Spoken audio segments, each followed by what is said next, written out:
अमेरिकी राष्ट्रपति Donald Trump और टेस्ला स्पेसएक्स प्रमुख एलन मस्क आज रात 11 बजे व्हाइट हाउस के ओवल ऑफिस में एक साझा प्रेस कॉन्फ्रेंस करेंगे। ये मुलाकात मस्क के हालिया इस्तीफे और ट्रंप के भावुक सोशल मीडिया संदेश के बाद ही हो रही है। ट्रंप ने सोशल मीडिया प्लेटफॉर्म एक्स पर पोस्ट करते हुए लिखा, ये उनका आखिरी दिन है, लेकिन वो हमेशा हमारे साथ रहेंगे और हर तरह से हमारी मदद करेंगे। मस्क शानदार हैं। उनकी इस टिप्पणी ने अमेरिका राजनीति में हलचल मचा दी है, जहां पर इसे राष्ट्रपति कार्यकाल को लेकर संकेत के तौर पर देखा जा रहा है। इससे पहले बीते गुरुवार को एलन मस्क ने एक्स पर पोस्ट कर ये जानकारी दी थी कि उन्होंने स्पेशल गवर्नमेंट एम्प्लॉय के तौर पर अपना कार्यकाल पूरा कर लिया है और डॉज के प्रमुख पद से अब इस्तीफा दे दिया है। मस्क ने यह भी लिखा कि डॉज में मेरी सेवा समाप्त हो चुकी है। मैं राष्ट्रपति ट्रंप का धन्यवाद करता हूं, जिन्होंने मुझ पर भरोसा जताया। ट्रंप ने राष्ट्रपति बनने के बाद मस्क की डॉज का प्रमुख नियुक्त किया गया था, जिसका कार्यकाल 30 मई 2025 तक सीमित था। यानी मस्क ने अपने कार्यकाल की समाप्ति से ठीक एक दिन पहले इस्तीफा दे दिया। हालांकि मस्क के इस्तीफे की आधिकारिक वजह सामने नहीं आई है, लेकिन माना यह जा रहा है कि इसका संबंध ट्रंप के बिग ब्यूटीफुल बिल से है। मस्क ने इसकी आलोचना करते हुए कहा था कि एक बिल या तो बड़ा हो सकता है या फिर बेहतरीन। मस्क की वन ब्यूटीफुल वन बिल से नाराजगी के 5 महत्वपूर्ण कारण हैं।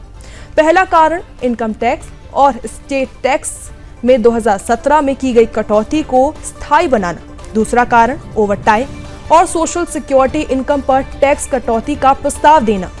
तीसरा कारण अवैध इमिग्रेशन रोकने के लिए बॉर्डर सिक्योरिटी और अमेरिकी सेना को मजबूत करने पर ज्यादा खर्च करना। चौथा कारण सरकार में फिजूल खर्ची, धोखाधड़ी और दुरुपयोग रोकने के लिए कड़े इंतजाम करना। आखिरी और 5वां कारण डेप्ट सीलिंग, यानी सरकार कितना कर्ज ले सकती है उसकी सीमा बढ़ाना।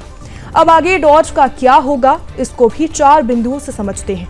पहला, मस्क के जाने से डॉज का असर और काम करने की स्पीड कम हो सकती है। दूसरा, डॉज पहले से ही पारदर्शिता, डेटा गोपनीयता केस का सामना कर रहा है, ऐसे में मुश्किलें और भी बढ़ सकती हैं। तीसरा, मस्क की जगह मजबूत नेता नहीं आया तो $1 ट्रिलियन की बचत का टारगेट मुश्किल हो सकता है। और चौथा, डॉज को जुलाई 2026 तक कम करना है, लेकिन मस्क के बिना ये काम मुश्किल हो सकता है। आपको बता दें, मस्क इस बिल का विरोध कर रहे थे क्योंकि उनका मानना यह है कि सरकारी खर्चों में कटौती के उद्देश्य के ये खिलाफ है, जो कि डॉज का मूल उद्देश्य रहा है। मस्क ने इससे पहले बयान में ये कहा था कि हमने डॉज को इसलिए बनाया था ताकि सरकारी फिजूल खर्ची कम की जा सके, लेकिन ये बिल उस लक्ष्य को कमजोर करता है।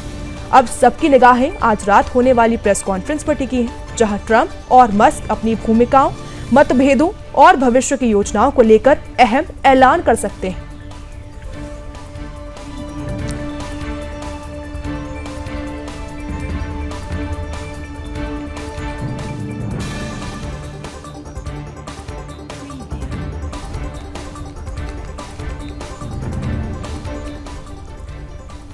पाकिस्तान ने एक बार फिर से अपनी नाकामियों का ठीकरा भारत पर फोड़ा है। इस बार मंच था हांगकांग का, जहां चीन की छाया में पाकिस्तान के डिप्टी पीएम इशाक डार ने प्रधानमंत्री मोदी पर क्षेत्र में तनाव बढ़ाने का आरोप लगाया। डार ने बिना भारत का नाम लिए कहा कि कुछ ताकतें चुनावी लाभ के लिए अंतर्राष्ट्रीय शांति को बलि चढ़ाने पर आमदा है।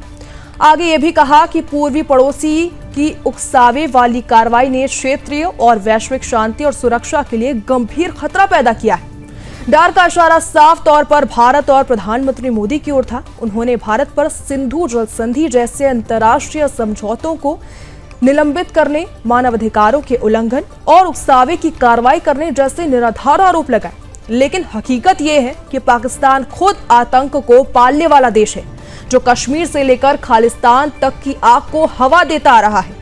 पाकिस्तान आर्मी चीफ आसिम मुनीर ने भी अपनी पुरानी आदत के अनुसार भारत को धमकाया और पानी के मुद्दे को रेड लाइन करार दिया। मुनीर ने दावा किया कि बलूचिस्तान में चल रही अशांति के पीछे भारत का हाथ है। वहीं भारत कई बार ये साफ कर चुका है कि पाकिस्तान को अपने घर में पल रहे आतंकवादियों पर अब लगाम लगानी चाहिए। वहीं गिरगिट की तरह रंग बदलने वाले पाकिस्तानी पीएम शहबाज शरीफ का रवैया एकदम उल्टा है। एक और वो भारत पर झूठे आरोप लगा रहे हैं, दूसरी ओर बातचीत की इच्छा भी जता रहे। ईरान और अजरबैजान में उन्होंने भारत से डायलॉग की बात की, लेकिन फिर रावलपिंडी पर भारत के ब्रह्मोस्त्र हमले का झूठा दावा कर खुद ही अपनी बातों को खारिज कर दिया। गौर करने वाली बात तो ये भी है कि शरीफ इस समय चीन, तुर्की, ईरान और अजरबैजान जैसे देशों के दौरे पर हैं और इन सभी से भारत के खिलाफ समर्थन जुटाने की कोशिश कर रहे हैं। तुर्की के राष्ट्रपति एर्दोगन ने मध्यस्थता की पेशकश की, लेकिन भारत पहले ही साफ कर चुका है कि पाकिस्तान से कोई बात तभी होगी जब वो आतंकवाद को जड़ से खत्म करेगा। भारत का संदेश साफ है कि भारत अब किसी की गीदड़ भभकी से डरने वाला नहीं है। मोदी सरकार राष्ट्रहित में फैसले लेने से अब पीछे नहीं हटेगी, चाहे पाकिस्तान कितना भी बौखला जाए।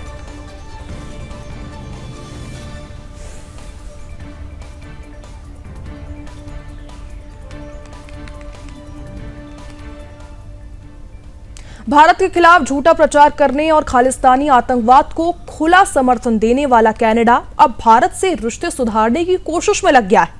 कनाडा की विदेश मंत्री अनीता आनंद ने खुद स्वीकार किया है कि उनका देश अब भारत के साथ साझेदारी को दोबारा मजबूत करना चाहता है। पिछले साल कनाडा के तत्कालीन प्रधानमंत्री जस्टिन ट्रूडो ने भारत पर खालिस्तानी आतंकी हरदीप सिंह निज्जर की हत्या का बेबुनियाद आरोप लगाया था, जिसे भारत सरकार ने पूरी तरीके से खारिज कर दिया था। इस एक तरफा आरोप के बाद भारत ने सख्त रुख अपनाते हुए कनाडाई हस्तक्षेप को अस्वीकार किया और दोनों देशों के बीच राजनयिक तनाव चरम पर आ गया।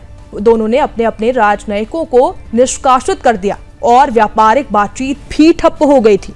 अब जब कनाडा अंतर्राष्ट्रीय मंचों पर अलग थलग पड़ने लगा तो उसकी सरकार को अब होश आया। अनीता आनंद ने बताया कि उन्होंने हाल ही में भारत के विदेश मंत्री डॉक्टर एस जयशंकर से फोन पर बात की और रिश्तों को सुधारने की इच्छा जताई।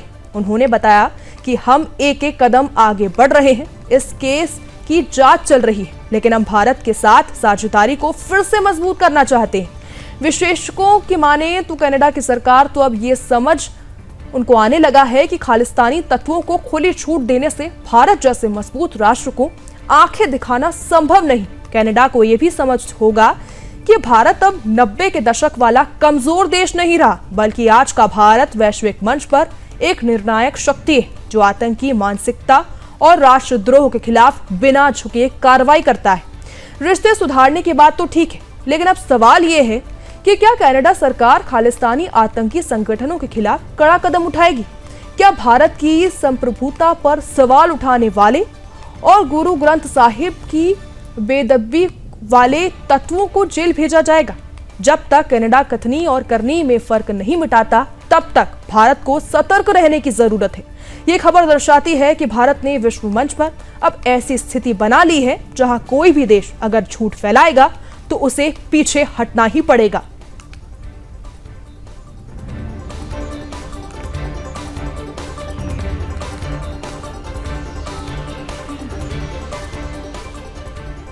अमेरिकी राष्ट्रपति ट्रंप की निर्णायक नीति के तहत हार्वर्ड यूनिवर्सिटी को विदेशी छात्रों के दाखिले पर बड़ी बाधा का सामना करना पड़ा है। हालांकि फिलहाल अमेरिकी फेडरल कोर्ट ने इस फैसले पर 3 दिनों की अंतरिम रोक लगाई है, लेकिन असली बहस अब खुलकर सामने आ चुकी है।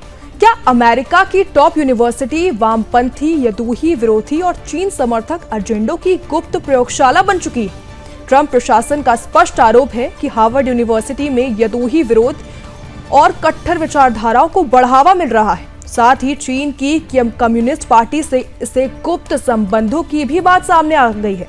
ट्रंप ने ओवल ऑफिस से साफ संदेश दिया कि हार्वर्ड को अनुशासन में रहना होगा, विदेशी छात्रों की संख्या 15% तक सीमित की जाए। ट्रंप के इस बयान के बाद अमेरिका में लिबरल लॉबी और लेफ्टिस्ट बुद्धिजीवी वर्ग में हलचल मच गई।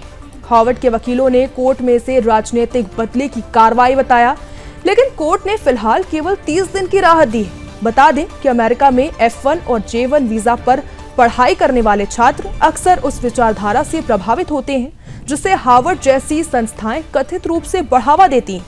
यूनिवर्सिटी का दावा है कि उसे 27% छात्र उसमें विदेशी हैं, जिसमें 778 छात्र भारत से हैं। लेकिन अब सवाल ये है कि क्या विदेशी छात्र सिर्फ शिक्षा पाने के लिए आ रहे हैं या फिर किसी छिपे हुए वैचारिक और राजनीतिक एजेंडे का हिस्सा बनते जा रहे हैं?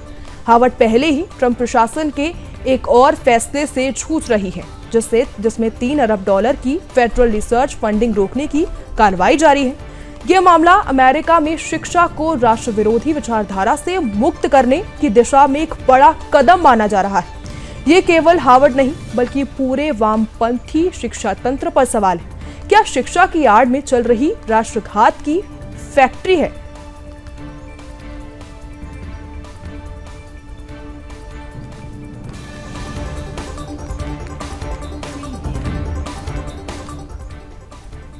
नेपाल में आयोजित अंतर्राष्ट्रीय एवरेस्ट दिवस ने एक बार फिर से हिंदुस्तानी पर्वतारोहियों की वीरता और पराक्रम का टंका बजाया। भारत के 15 साहसी पर्वतारोहियों को नेपाल सरकार द्वारा सम्मानित किया गया है, जिनमें हिमाचल के किन्नौर निवासी अमित नेगी का नाम सबसे ऊपर रहा। अमित नेगी ने न केवल एवरेस्ट बल्कि कंचनजंगा और अन्नपूर्णा जैसी विश्व की सबसे दुर्गम चोटियों को फतेह कर भारत का नाम ऊंचा किया। अमित किन्नौर के पहले युवा हैं जिन्होंने अन्नपूर्णा जैसी खतरनाक चोटी को जीतकर नया इतिहास रच दिया है। ये उपलब्धि सिर्फ साहस नहीं बल्कि उन युवा भारतीयों का प्रतीक है जो राष्ट्र को गौरवान्वित करने के लिए हर सीमा पार कर जाते हैं। सम्मान पाने वालों से बलजीत कौर, निशा कुमारी, आशीष सिंह, अनुजा वैद, शेख हिमांशु, सत्यरूप सिद्धांत, सुविधा कदलाग, सूर्य प्रकाश, ज्योति रात्रे और नवोदिता जैसे पर्वतारोही शामिल रहे। ये सभी भारत की उस परंपरा के प्रतीक हैं जहां पर कर्म, पराक्रम और तपस्या सर्वोपरि मानी जाती है। इस दौरान एवरेस्ट अलायंस नेपाल द्वारा आयोजित सम्मेलन में पर्वतारोहण के अलावा ग्लोबल वार्मिंग और हिमालय की सुरक्षा की भी चर्चा हुई। नेपाल सरकार ने पर्वतीय पर्यटन को बढ़ावा देने और पर्यावरण संरक्षण के लिए प्रतिबद्धता जताई। ये सुखद है कि हिमालय के सांस्कृतिक और आध्यात्मिक महत्व को अब केवल साहस की परीक्षा नहीं बल्कि संरक्षण और संवर्धन के माध्यम के रूप में भी देखा जा रहा है। भारत के पर्वतारोही केवल चोटियां नहीं जीतते, वो इस पवित्र भूमि की गौरव गाथा भी लिखते हैं। अब समय है कि पूरी दुनिया जान ले कि हिंदुस्तान केवल मैदानों में नहीं, हिमालय की ऊंचाइयों में भी अव्वल है।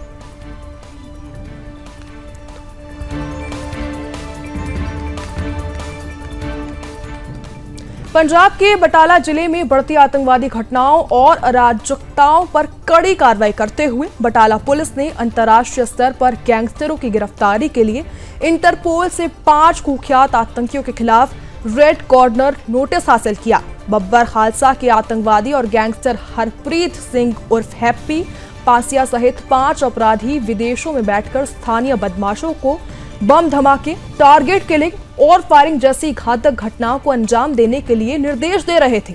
बटाला एसएसपी सुहेल ने बताया कि ये आतंकी स्थानीय नेटवर्क के जरिए फिरौती, धमकी और अराजकता फैला रहे थे। 17 अप्रैल को हरप्रीत सिंह को सैक्रामेंटो में पकड़ा गया।